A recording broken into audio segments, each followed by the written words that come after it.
Ce vendredi 7 avril, Cyril Hanouna était à nouveau absent sur le plateau de Touche pas à mon poste sur C8.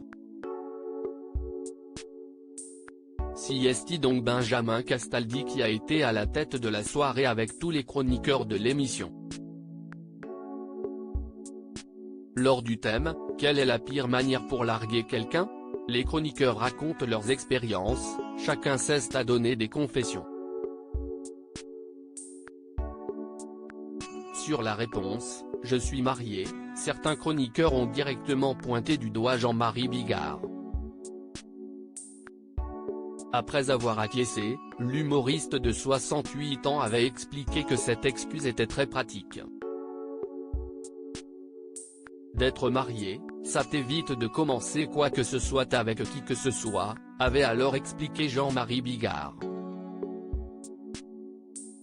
Dans mon cas, non, avait alors répondu Benjamin Castaldi avant de continuer avec « J'avoue que si est vrai, si est pour ça que je me suis marié plusieurs fois ».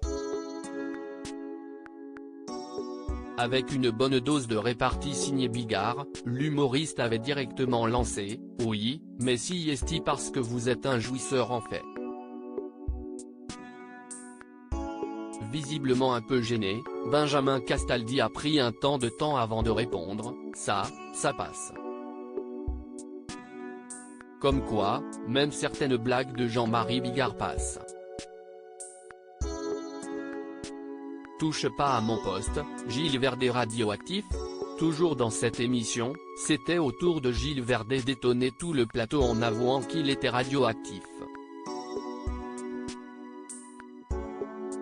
D'ailleurs, il avait utilisé cette vérité comme excuse pour larguer quelqu'un.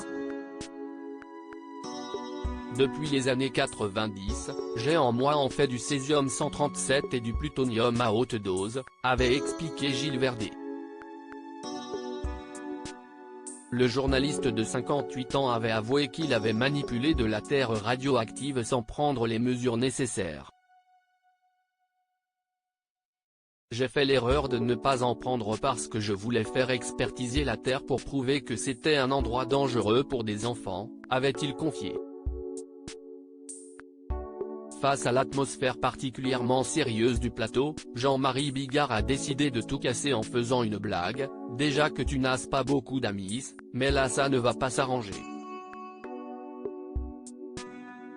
À propos de l'auteur Yvan des derniers articles et Prince Harry au tribunal, il révèle des informations privées sur une de ses ex-maîtresses et sa mère était supposée être enterrée depuis 13 ans, ce qui l'a fait du corps dépasse l'entendement. Jérémy Renner au bord des larmes, j'ai décidé de, il revient sur son dramatique accident dans